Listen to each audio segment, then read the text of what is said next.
sa bawat Pilipino at magbibigay ng tamang impormasyon para sa tahimik at maayos na Pilipinas. Police News Network, alagad ng batas, tagapagtaguyod ng balitang pulis, sandigan ng mamamayan, patnubay ng katotohanan.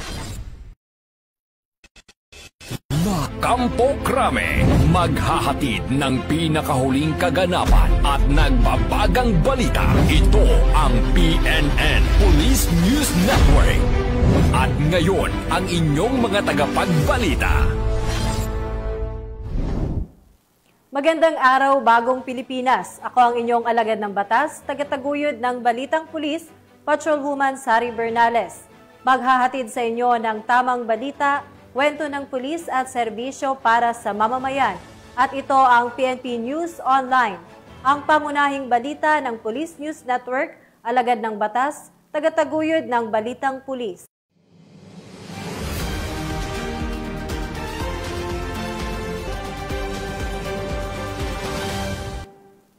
Narito ang mga balitang dapat niyong abangan. 1 milyong pisong halaga ng shabu nasabat sa Lukban, Quezon. Koreanong suspect huli sa kasong fraud sa Pampanga.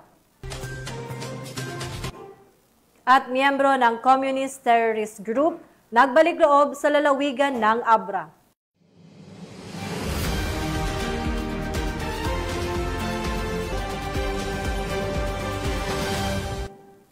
Narito ang mga balitang hatid ng ating PNN correspondents mula sa iba't ibang panig ng bansa.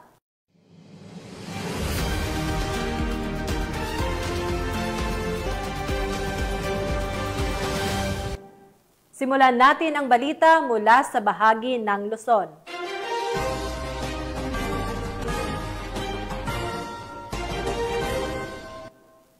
Hawak na ng mga kapulisan ng isang street-level drug personality sa ikinasang buy-bust operation ng mga otoridad sa Purok 1, Divisoria, Santiago City. Alamin ang kabuuan ng report mula kay Police Corporal Kelvin Paul Juan. Arestado ang isang street-level drug personality sa ikinasang buy-bust operation ng mga otoridad sa Purok 1, Divisoria, Santiago City noong 11 ng Setyembre taong kasalukuyan. Kinilala ang suspect bilang si alias Jackler, 32 taong gulang binata, isang construction worker at residente ng Purok 2, Mabini, Santiago City. Ayon sa ulat, dakong 10:33 ng gabi, nang magsagawa ng operasyon ng pinagsanib puwersa ng Police Station 4 ng Santiago City Police Office, CIU-SCPO at QPO-PDEA Region 2 na nagresulta sa pagkakaaresto ng suspect. Nasamsam sa operasyon ang tinatayang 16 gramo ng hinihinalang shabu na may standard drug price na nagkakahalaga ng 108,800, 2 medium heat-sealed transparent sachet na naglalaman ng puting kristal na hinihinalang shabu, 29,000 budal money, isang unit ng Android cellphone at isang coin purse. Ang suspect ay kasalukuyang nasa kustodiyan ng Santiago City Police Station at maharap sa kasong paglabag sa Republic Act 9165 o Comprehensive Dangerous Drugs Act of 2002. Ang matagumpay na operasyon ay bunga ng pinagting ng Cagayano Cops, katuwang ang iba pang ahensya ng gobyerno laban sa kampanya sa iligal na droga upang matiyak ang kaayusan at kapayapaan sa nasasakupan tungo sa mas ligtas at drug-free na lipunan. Mula dito sa lambak ng Cagayan, ako po ang inyong Police News Network correspondent, Police Corporal Kelvin Paul Juan, alagad ng batas, tagataguyod ng Balitang Pulis. Maraming salamat, Police Corporal Juan. Matagumpay na nakilahok ang Police Regional Office 5 sa isinagawang Zumba activity na Lakaw Pidal, Daraga sa layuning isulong ang kalusugan at mapanatili ang pagkakaisa sa komunidad. Yan ang balitang hatid ni Patrolwoman Carmela Panganiban. Isang masiglang Zumba activity ang ginanap sa kahabaan ng Duterte Highway, Daraga, Albay. Nito lamang 14 ng Setyembre taong kasalukuyan. Ang aktibidad na ito ay tampok sa Lakaw Pidal, Daraga ang programa ng Bayan ng Daraga na Car Free Sunday na naglalayong isulong ang kalusugan, wellness at sustainable mobility. Ito ay nilahukan ni Police Colonel Roque A. Bausa, DRDO ng Pro-5 sa ilalim ng pamumuno ni Police Brigadier General Nestor C. Babagay Jr., Regional Director ng Pro-5. Lumahok din sa nasabing aktibidad ang mga tauhan ng Daraga MPS sa pangunguna ni Police Lieutenant Colonel Edgar E. Azotea, kasama ang mga masisiglang sibilyang Zumba participants. Higit pa sa pagiging fitness activity, ipinapakita ng inisyatibong ito ang matibay na ugnayan sa pagitan ng PNP at ng komunidad. Ito ay sumasalamin sa layunin ng Acting Chief PNP, Police Lieutenant General Jose Melencio C. Nartates, na palakasin ang community engagement, pagtutulungan at pagbabahagi ng responsibilidad sa pagpapanatili ng kaligtasan ng publiko. Mula dito sa Legazpi City, Albay, ako ang inyong PNN correspondent, Patrolwoman Carmela Bianca Panganiban, alagad ng batas, tagataguyod ng Balitang Pulis. Maraming salamat, Patrolwoman Panganiban. Sa mas pinaigting na kampanya kontra terorismo, kusang sumuko at nagbalik loob ang isang dating miyembro ng Communist Terrorist Group sa lalawigan ng Abra. Ang magandang balita hatid ni Patrolwoman Maria Ella Garcia. Isang miyembro ng Communist Terrorist Group o New People's Army sa ilalim ng kilusang Larangan Guerrilla North Abra ang kusang nagbalik loob sa mga otoridad sa Sitio Sukaw, Likwan Baay, Abra nito lamang Setyembre 14 taong kasalukuyan. Kinilala ang sumukong rebelde na si Alias Topel, 29 na taong gulang, binata, isang magsasaka at residente ng nabanggit na lugar. Ang nasabing rebelde ay hindi kabilang sa mga listado ng PSRTG at sumuko ng walang dala o isinukong armas. Ang kanyang pagsuko ay sinagawa sa pamamagitan ng pinagsanib na puwersa ng mga operatiba na pinanguna ng First Abra Provincial Mobile Force Company, katuwang ang Likwan Baay Municipal Police Station, 154th Maneuver Company ng RMAP-15, Regional Intelligence Unit 14 at Provincial Intelligence Unit, Provincial Drug Enforcement Unit ng Abra Police Provincial Office. Ayon sa mga otoridad, voluntaryong nagpahayag ng kagustuhang magbalik loob ang surrendery sa pamahalaan at suportahan ng mga programa nito, partikular ang National Task Force to End Local Communist Armed Conflict o NTF-ELCAC, alinsunod sa Executive Order No. 70. Layunin ng programang ito na bigyang pagkakataon ang mga dating rebelde na muling makapamuhay ng normal sa lipunan sa pamamagitan ng mga benepisyo na ibibigay ng pamahalaan. Sinusuportahan din ng nasabing rebelde ang Resolution No. 6, Series of 2021 ng Regional Law Enforcement Coordinating Committee na kilala sa pamagat na Dumanon Makitungtong na naglalayong ikayatin ng mga rebelde na makipagdialogo at makiisa sa kanilang mga komunidad. Matapos ang kanyang pagsuko, sumailalim ang nasabing surrendery sa kaukulang dokumentasyon at custodial debriefing upang matiyak ang maayos na proseso ng kanyang reintegration. Bilang bahagi ng suporta ng pamahalaan sa mga nagsising rebelde, agad na ipinagkaloob sa kanya ang paunang tulong, pinansyal at livelihood assistance sa ilalim ng programang reintegration ng NTF-ELCAC. Sa pamamagitan nito, may bagong pag-asa na siyang makapagsimula ng panibagong buhay kasama ang kanyang pamilya at komunidad. Mula dito sa Abra Police Provincial Office, ako po ang inyong PNN correspondent, Patrolwoman Maria Ella Garcia, alagad ng batas, tagataguyod ng Balitang Pulis. Maraming salamat, Patrolwoman Garcia. Nasamsam ng mga otoridad ang mahigit 200,000 pisong halaga ng ilegal na droga mula sa isang individual sa ikinasang operasyon.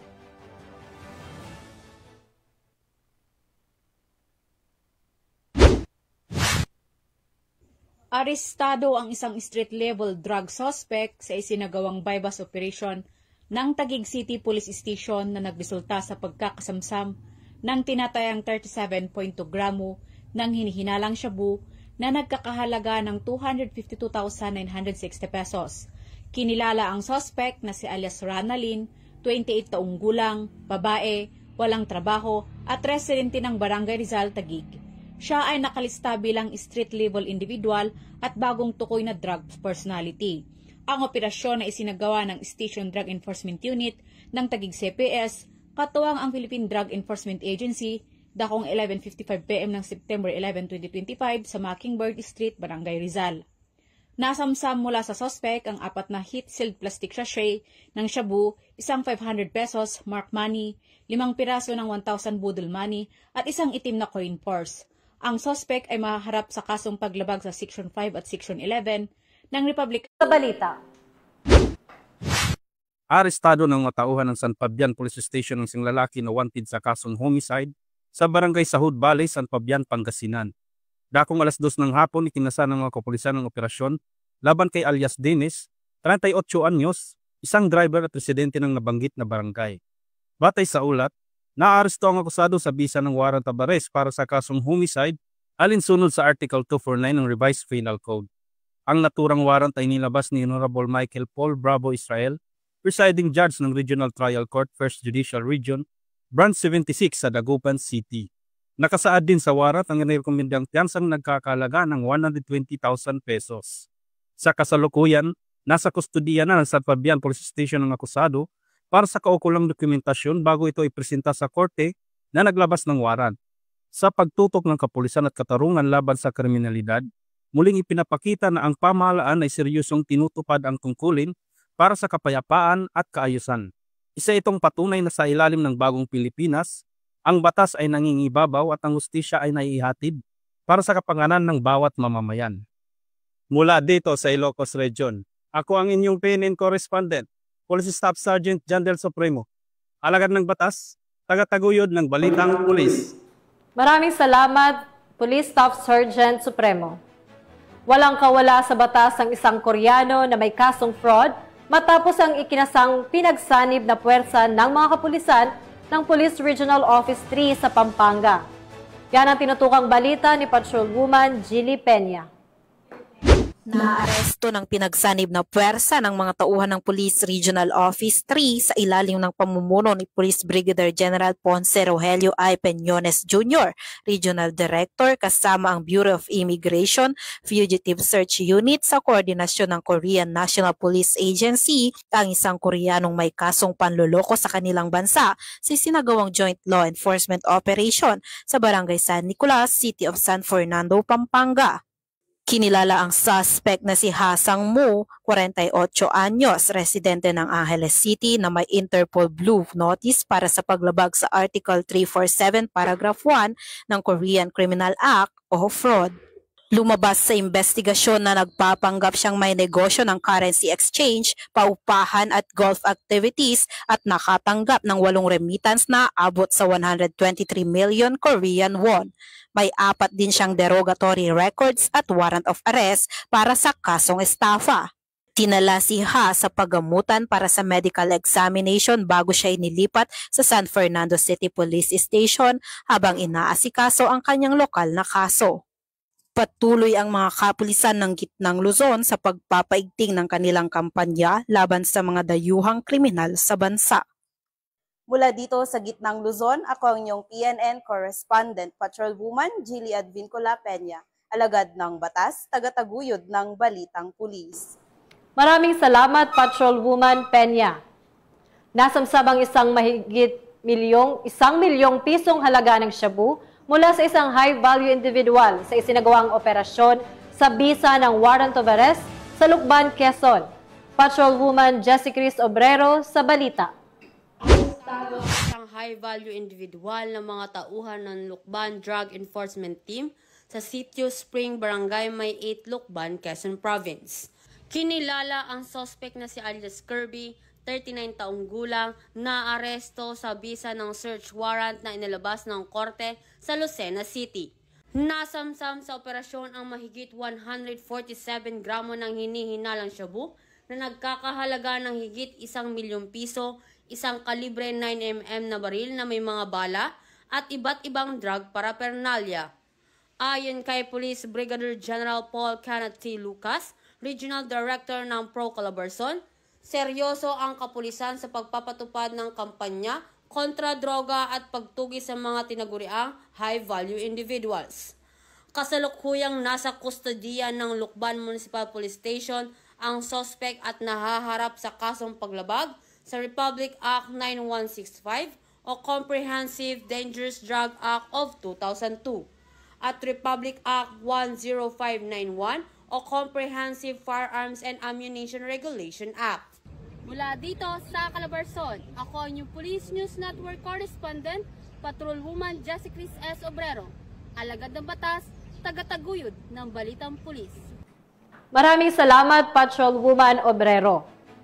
Bilang bahagi ng pagdiriwang ng Civil Service Month at Philippine Counselors Week, naging makabuluhan ang isinagawang tree planting activity sa Kuwayway Falls, Taytay, Palawan.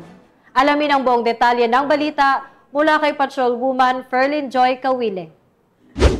Nagkaisang iba't-ibang ahensya ng pamahalaan, lokal na komunidad at kapulisan sa isang makabuluhang aktibidad para sa kalikasan. Isinagawa ang tree planting activity sa Kuyawyaw Falls, Barangay Kataban, Taytay, Palawan bilang bahagi ng pagdiriwang ng Civil Service Month at Philippine Counselors Week nito lamang ika-3 ng Setyembre taong kasalukuyan. Dinaluhan ito ng iba't ibang force multipliers at kawani ng gobyerno kabilang ang DNR Taytay, PCSD, BJMP, PCG, Menro, Office of the Sangguniang Bayan at lokal na kooperatiba. Hindi rin nagpahuli ang mga tauhan ng 401st B Maneuver Company RMFB Mimaropa. Nagbigay sila ng security assistance at aktibong nakibahagi sa mismong pagtatanim ng puno. Layunin ng naturang proyekto na mapanatili at mapalawak ang berdeng espasyo, mabawasan ang epekto ng climate change at mapabuti ang kalidad ng hangin. Isa rin itong hakbang upang mapangalagaan ang biodiversity at masiguro ang mas maayos na ecosystem para sa mga susunod na henerasyon. Kaugnay nito,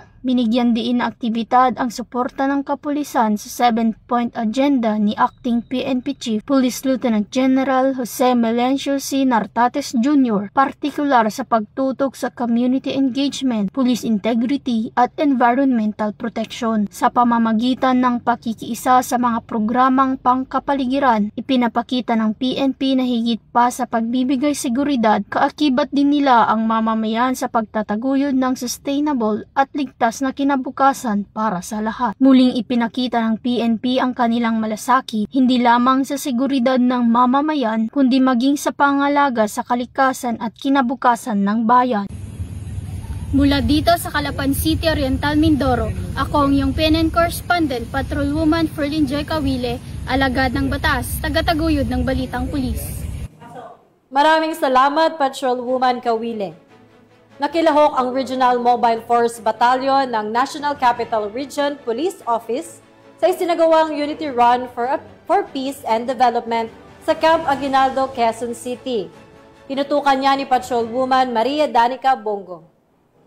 Nakiisa ang RMFB NCRPO sa panguna ni Police Colonel Celso M. Rodriguez sa Unity Run for Peace and Development na isinagawa sa GHQ Grandstand, Camp Aguinaldo, Quezon City. Katuwang nila rito ang mga kapulisan mula sa iba't ibang distrito ng NCRPO, gayon din ang ilang civilian runners na lumahok sa 1.5 km, 3 km, 5 km at 10 km categories. Layunin ng aktibidad na makalikom ng pondo upang magbigay ng tulong pinansyal para sa reintegration ng mga miyembro ng Buklod Kapayapaan Federation INC, isang non-profit organization na binubuo ng mga dating rebelde na ngayon nangakong mamuhay ng mapayapa at maging bahagi ng lipunan. Ang pagkikilahok sa ganitong uri ng parnan ay hindi lamang pagpapalakas ng isip at katawan, kundi ang pakikiisa sa layunin ng ating pamahalaan, ng ating Philippine National Police at ng National Capital Region Police Office. Sa layunin nito na magkaroon ng kapayapaan sa bansa at sa ating nasasakupan, lalo sa komunidad at sa mga tao na ating pinaglilingkuran. So far, ang ganda naman ng experience, well-organized sila. So dito sa Unity Run for Peace and Development, ang experience ko dito ay napakaganda. Organize yung 10K, 5K at saka 3K. So sa amin, tulad sa amin sa 5K, okay naman yung takbo namin. So yung mga crew nila well organized kung saan kayo tuturo, saan ka papunta. So tulad sa akin, pasok naman ako sa top 10 ng 5 kilometer lang tinakbo ko. So far, so good naman po. Ang pakikiluhok ng Regional Mobile Force Battalion NCRPO sa ganitong makabuluhang gawain ay alinsunod sa AAA Policy Framework na Able, Active, Allied at sa 5 guiding principles na ipinatutupad ni Police Major General Anthony A. Abirin, Regional Director NCRPO. Ito rin ay nakaangkla sa 7-point agenda ng Acting Chief PNP, Police Lieutenant General Jose Melencio C. Nartates Jr. Muli, ako po ang inyong Police News Network correspondent, Patrolwoman Bungo, alagad ng batas, tagataguyod ng Balitang Pulis.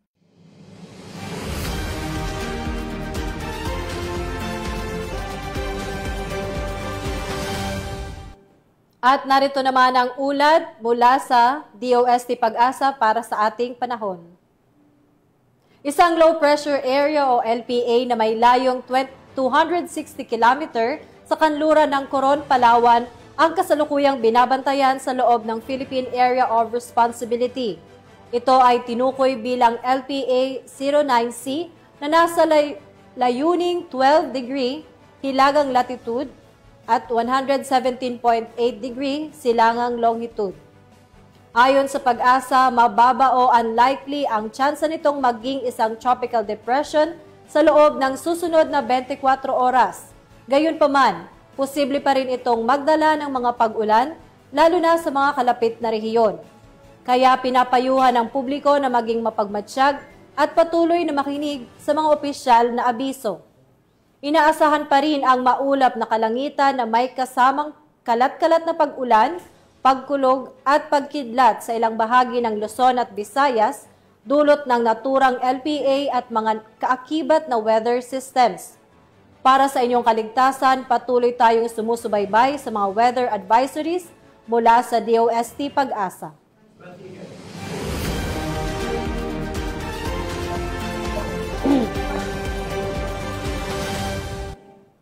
Tunghayan naman natin ang mga balita mula sa Visayas.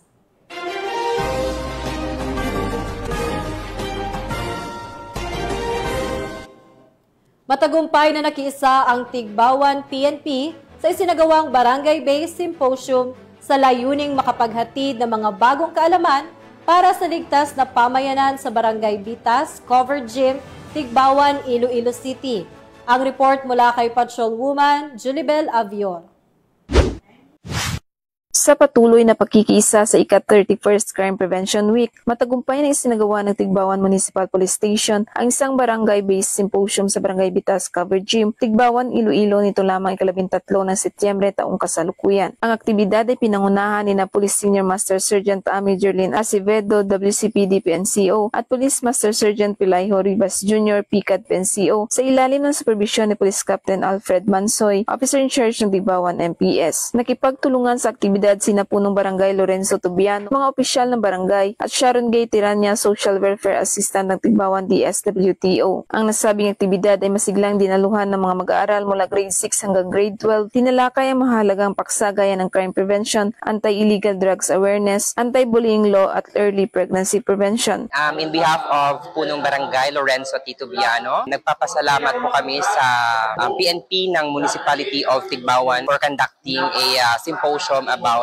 teenage pregnancy and anti-drugs and anti-bullying. Kami po sa aming council and on behalf of Barangay Bitas, Tigbawan, Iloilo, maraming pong salamat sa initiative na ginawa ng PNP Tigbawan. Malaki ang maitutulong ng ganitong mga symposium sa ating mga kabataan. Sa tulong ng Tigbawan PNP at aktibong pagkikiisa ng mamamayan, mas nagiging matatag ang pundasyon ng isang ligtas na komunidad. Mula dito sa Western Visayas, ako ang inyong Police News Network correspondent, Patrolwoman Julibel Avior, alagad ng batas, tagataguyod ng Balitang Pulis. Maraming salamat, Patrolwoman Avior. Bilang bahagi ng pagdiriwang ng National Crime Prevention Month, nagsagawa ng serbisyo caravan ang Mandaue City PNP, katuwang ang Mandaue City Local Government Unit para sa mga residente ng ilang barangay sa lugar. Nakatutok dyan si Patrolwoman Judith Nicanor. Bilang bahagi ng pagdiriwang ng National Crime Prevention Month 2025, matagumpay na isinagawa ng Mandaue City Police Office sa pamumuno ni Police Colonel Cirilo B. Acosta Jr., City Director, ang isang serbisyo caravan katuwang ang pamalaang lungsod ng Mandaue kasama ang mga force multiplier sa dalawang barangay, Kansaga Barangay Paknaan at Pasilong sa Paradise Barangay Quezon nito lamang Setyembre 14 taong kasalukuyan. Pinangunahan ng mga aktibidad ng mga hepe ng Police Stations 1 to 6, katuwang ang City Mobile Force Company at PCR personnel sa ilalim ng direktang pangangasiwa ni Police Colonel Cirilo B. Acosta Jr. upang matiyak ang maayos na implementasyon ng programa. Ang serbisyo caravan ay isang pangunahing outreach program ng PNP at ng LGU na layuning dalhin ang mahalagang serbisyo ng gobyerno direkta sa mga komunidad. Ilan sa mga serbisyong inihandog ay libreng medical at dental na konsultasyon, pagproseso ng mga government ID at police clearance, tulong pangkabuhayan, libreng gupit, libreng masahe, pamamahagi ng seedlings at food packs at iba pang serbisyong panlipunan na kailangan ng mga residente. Maliban sa pagbibigay ng mga serbisyo, tinalakay din sa nasabing aktibidad ang kahalagahan ng community involvement sa crime prevention, anti-insurgency in line with EO70 and NTF-ELCAC awareness, anti-bullying, Safe Spaces Act, violation against women and their children at pagsunod sa batas at disiplina sa mga residente. Ako si Jeline Mendoza, nagpuyo sa Paglaom, Giso, Mandawi. Nagpasalamat ako sa LGU o sa Mandawi o sa nadawat namo nga mga bugas o uban pang parapol o serbisyo nila nga mga medikal sa mga tambal nga ilang ipanghatag. Dako kayo kong pasalamat. Nabigyan naman ng pagkakataong makauwi si Mr. Clodoaldo Cabase P. Jr., residente ng Barangay Quezon ng bagong bike na kanyang magagamit papunta at pauwi sa kanyang trabaho. Ako nakadawat ko bike gimikan sa LGU o tanan mga opisyalis sa Mandawi City. Salamat kayo ninyo tanan. Sa pamamagitan ng mga talakayan at interaktibong pakikipag-ugnayan sa mga residente, mas pinatatag ng Mandawi PNP ang kanilang ugnayan sa komunidad upang mas mapalakas ang tiwala ng mamamayan sa kapulisan at sa gobyerno. Sa kabuuan, ipinamalas ng MCPO ang kanilang dedikasyon hindi lamang sa pagpapanatili ng kapayapaan at kaayusan, kundi pati na rin sa aktibong pagtulong at pagbibigay kaalaman sa mga mamamayan. Ang ganitong mga inisyatibo ay patunay na ang pagpigil sa krimen ay hindi lamang responsibilidad ng pulisya, kundi isang kolektibong pagkilos ng buong pamayanan. Mula dito sa Mandawi City Police Office, ako ang inyong Police News Network Correspondent, Patrolwoman Judith Nicanor, alagad ng batas, tagataguyod ng Balitang Pulis. Maraming salamat, Patrolwoman Nicanor. Hindi na nakapalagpas sa mga otoridad ang tinaguriang high-value individual sa isang buy-bust operation sa Barangay 13, Poblacion Dolores, Eastern Samar. Patrolwoman Maria Elena Singian, ibalita mo. Nahuli ng mga otoridad ang isang high-value individual sa ikinasang buy-bust operation sa Barangay 13, Poblacion Dolores, Eastern Samar. Bandang alas 2:44 ng hapon ng ikasang operasyon ng mga tauhan ng Dolores Municipal Police Station, kasama ang Eastern Samar Provincial Drug Enforcement Unit at Eastern Samar Provincial Intelligence Unit sa koordinasyon sa Philippine Drug Enforcement Agency 8. Nakumpiska sa suspek ang 5 pakete ng hinihinalang shabu na may tinatayang timbang na 4.75 gramo na nagkakahalaga ng 32,300 pesos, isang genuine 500 peso bill na ginamit bilang buy-bust money at isang coin purse. Maharap ang suspek sa kasong paglabag sa Section 5 at 11 ng RA 9165 o Comprehensive Dangerous Drugs Act of 2002. Patuloy na pinaiigting ng pambansang pulisya ang kanilang kampanya laban sa legal na droga at iba pang uri ng krimen upang matiyak ang kaligtasan at seguridad ng mamamayan tungo sa mas ligtas at drug-free na lipunan. Mula dito sa Eastern Visayas, ako ang inyong PNN Correspondent, Patrolwoman Singian, alagad ng batas, tagataguyod ng Balitang Pulis. Narito naman ang mga balita mula sa bahagi ng Mindanao.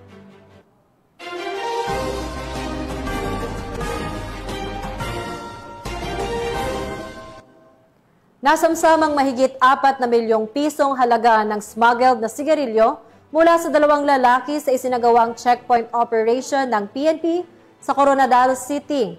Tinutukan niya ni Patrolwoman Emelu Pedroso. Isa ang Municipal Police Station sa nationwide simultaneous earthquake drill na isinagawa ng Municipal Disaster Risk Reduction and Management Office sa Claudio de los Reyes Elementary School, Barangay Kipalbig, Tampakan, South Cotabato noong 13 na Setyembre taong kasalukuyan. Layunin ng aktibidad na palakasin ang kahandaan ng komunidad, lalo na ang mga kabataan na matiyak ang mabilis na pagtugon sa oras ng kalamidad gaya ng lindol. Katuwang ng kapulisan sa pagsasagawa ng drill ang iba't ibang ahensya at sektor kabilang ang Bureau of Fire Protection, Municipal Disaster Risk Reduction and Management Office ng Tampakan. Nakibahagi rin ang mga guro at estudyante ng nasabing paaralan na nagsilbing pangunahing kalahok sa pagtuturo ng wastong pagresponde.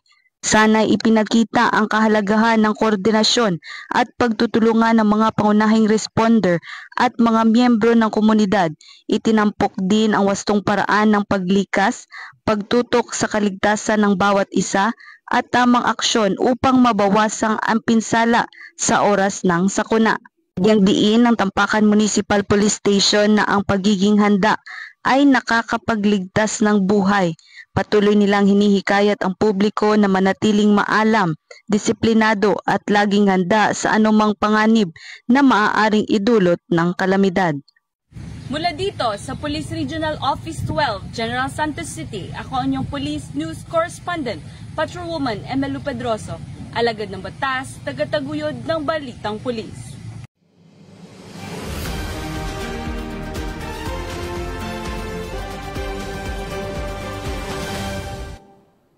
Dalawang high-value target ang naaresto habang tinatayang 3.4 milyong pisong halaga ng shabu ang nasabat sa isang joint buy-bust operation ng mga tauhan ng Philippine National Police at Philippine Drug Enforcement Agency ng Bangsamoro Autonomous Region in Muslim Mindanao. Patrolwoman Veronica Lagi sa report. Isang drug den ang nabuwag habang arestado ang 5 sospek sa isinagawang PNP at PDEA BARM drug buy-bust operation sa Barangay Rosary Heights 6, Cotabato City. Nito lamang 11 ng Setyembre taong kasalukuyan. Kinilala ni Police Major Teofesto Ferrer Jr., hepe ng Police Station 2, ang mga sospek na sina alias Polly, 20 anyos, drug den maintainer, alias Prince, 20 anyos, alias Nor, 32 anyos, alias Mujib, 23 anyos at si alias Saud, 26 anyos. Naging matagumpay ang operasyon dahil sa pagtutulungan ng PDEA BARM at mga personahe ng Cotabato City Police Station 2 na nagresulta sa pagkakaaresto ng mga sospek at pagkakasabat ng mga kaukulang ebidensya.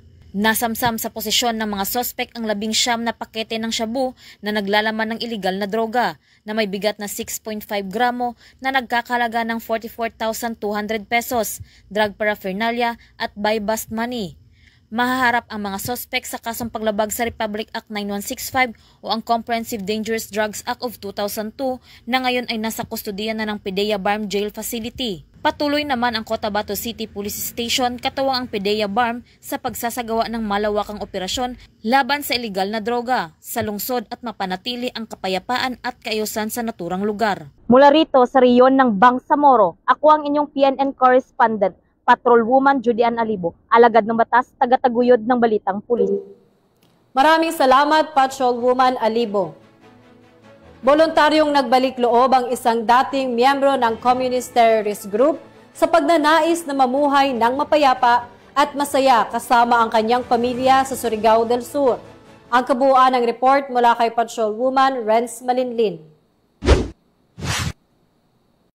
Voluntaryong sumuko sa mga otoridad ng Cantilan Municipal Police Station ang isang dating miyembro ng Communist Terrorist Group o CTG sa Barangay San Vicente, Barobo, Surigao del Sur, bandang alas 6:40 ng umaga nito lamang Setyembre taong kasalukuyan. Kinilala ni Police Colonel Jeffrey Lawrence D. Mauricio, Provincial Director, ang sumuko na si alias Jose, dating Squad 2 Alpha Team Leader at medic ng New People's Army. Aktibo siya sa iba't ibang engkwentrong armado sa Caraga Region mula 2014 hanggang 2024. Kasabay ng kanyang voluntaryong pagsuko ay isinuko rin niya ang isang rifle grenade at isang memory card na naglalaman ng sensitibong impormasyon. Kasalukuyan siyang nasa kustodiya ng Cantilan Municipal Police Station at isa sa ilalim sa proseso ng Enhanced Comprehensive Local Integration Program o ECLIP upang matulungan siyang makabalik sa mapayapang pamumuhay. Ang matagumpay na voluntaryong pagsuko ay bunga ng koordinadong operasyon ng Cantilan Municipal Police Station at sa 25th Infantry Battalion, 4th Infantry Division, Philippine Army. Ang pagbabalik loob ni alias Jose ay patunay na bukas ang pamalaan para sa mga nais talikuran ng karahasan at pumili ng landas ng kapayapaan. Mula dito sa Police Regional Office 13, ako ang iyong PNN correspondent, Patrolwoman Karen A. Malilin, alagad ng batas, tagataguyod ng Balitang Pulis. Maraming salamat, Patrolwoman Malinlin. At yan ang mga balitang nakalap ng ating PNN correspondents mula Luzon, Visayas at Mindanao. Sa ngalan ng pamunuan ng Philippine National Police sa pangunguna ni Acting Chief PNP, Police Lieutenant General Jose Melencio Nartates Jr. at sa pamumuno ni President Ferdinand Bongbong Marcos Jr., kami ay maglilingkod sa bawat Pilipino at magbibigay ng tama at balanseng balita.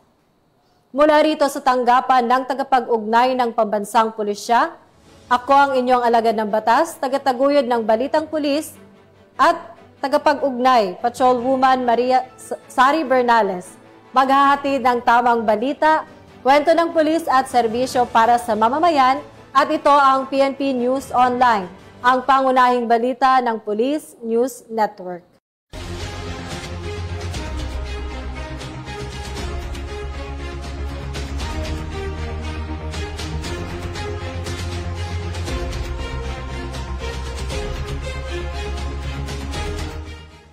Police News Network, alagad ng batas, tagapagtaguyod ng balitang pulis.